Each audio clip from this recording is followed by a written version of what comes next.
So when I had this baby boy, my heart blew open. I mean, I experienced such love, like love I had never experienced before. It was so incredible. And all I wanted to do was be a mother. And so at 6 months, I was supposed to go back to practicing, and I was not ready. So I waited another 6 months. I was still not ready. And at that time, it was like my husband at the time, he's like, I'm ready to move. I want to move. So we did. It was a good time. If I was going to move, it was a good time. So we moved an hour south to Albuquerque. So Nick was 1. We moved to Albuquerque. 2 years later, he's 3.5, and the marriage is falling apart. You know, financial stress, and you know, just there's no love there. And so we worked on it, couldn't make it work. And so I said, look, you know, we need to split up. And he agreed. The first thing he said to me was, well, I don't want to see Nick more than twice a month. I'm like, I mean, that was pretty sad, but okay, I'm his mother. I can, you know, I can raise him myself. That's fine. So I proceeded to try and find a place to live in Albuquerque and build a life. And nothing was really working out. It was like I couldn't find a place to live, and it was just not working out. And then I had a visit from a friend, and it was a turning point. And I was telling this friend how, you know, stressful it was. I couldn't find a place to live. And she was like, well, why don't you move back to Santa Fe? I'm like, bing, it never occurred to me. It's like all my patients are there, all my friends are there. That's where I had been established. I was working in Santa Fe, commuting, I was teaching up there part-time. So it was like, yeah, that totally makes sense. So I told Nick's dad, I'm gonna move to Santa Fe. You know, I was a little leery, but he's like, fine with me. He was probably like, good riddance, you know, be further from her, right? So I expected to take my son, right? A mother parents her children, right? And he's like, no way.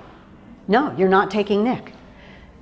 So what happened was, it was extraordinary. So after I told him I was moving to Santa Fe, I was gone for like a month. I was gone a lot, right?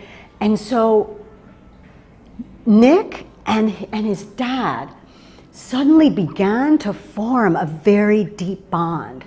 And I recognized this was happening. Like prior to that, like I would be the one to get him up in the morning and get him to school and feed him and bathe him and put him to bed. Well, all of a sudden, I wasn't there as much. And his dad just totally, you know, stepped up to the plate. Before he was kind of more aloof. So at the end of this month, when I was ready to move me and my son up to Santa Fe, he's like, no way, I work on the weekends, I wouldn't see my son. So we agreed upon an arrangement. Nick would be in Albuquerque for a week, and he would be in Santa Fe for a week with me. So we did that for a summer. And that was like the summer from hell with the devil child. He was so angry. And all he could do was say, you know, I want to be with my dad. I want to be with my dad. I hate you. And spitting and kicking and cursing. And he's a 3.5-year-old boy. So I knew it was like, you know, he was in pain, right? I tried to get him help, and it was like nothing was working. So by the end of the summer, I was like, this isn't working for him. He needs to be with me. He needs to be in one place, go to school in one place. And again, his dad said, no way. So it was like my life like kind of like went into a tailspin, like what, you know, we couldn't come to some agreement. So I just stopped and I prayed and I prayed and I prayed, and my prayer was, what is best for this child? Not what I want, not what his dad wants. What is best for this child? And unexpectedly, I got that he needed to be with his dad. And it was so painful. It was so painful. I was so much in grief, but I let it happen. And so I said, okay, I'll be the weekend parent, but I'm going to start writing the parenting plan, because we weren't divorced yet, right? So I wrote the parenting plan. I had him every single weekend, all summer long, and every single holiday. So he agreed to that. And so we did that. We did that for 2 years. But those 2 years were like, I felt good that I was out of the relationship, but I felt so brokenhearted that I wasn't the primary parent. And also like dealing with like societal judgment, you know, like what is she, a drug addict? She can't raise her child? Why isn't she the primary parent? You know, and I wanted to be with my son full time, right? So at the end of those 2 years, I was like, okay, you've had him for 2 years, now it's time to change. He's ready for kindergarten. He's coming to live with me. And again, his dad said, no way. I work on the weekends. I'd never seen my son. I said, well, you know what? I'm taking you to court. And I did. I took him to like family court. So we did this whole family court thing where they do like a social work, you know, evaluation, and they look at you, they observe you through a, you know, a glass. Uh-oh. And they observe you through a, you know, one-way mirror. And they did this whole evaluation. And at the end of the evaluation, you go in front of the judge, and the judge usually rules for what the, you know, the social worker found.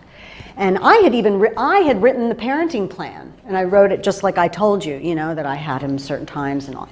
So we're about to walk in the courtroom, and the social worker kind of pulls me aside, and he's like, oh my gosh, this isn't going to be good. He pulls me aside and he says, Miss Calvanese, when the judge has his ruling, just know that it's not because you're a bad parent. I'm like, oh shit. So I walked in and the judge said, I'm not changing it. We're not changing anything.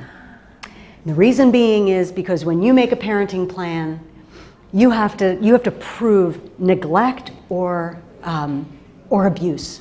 And we couldn't find any. And he was doing a decent job.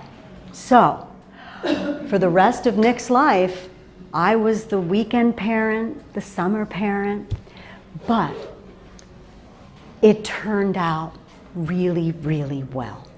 My boy is 25 years old. He's fulfilled, he's happy, he's balanced. We have a fabulous relationship. I had twin girls after him when he was 9 years old. He's got a great relationship with them. And it turned out okay. So there you go. That's my story about my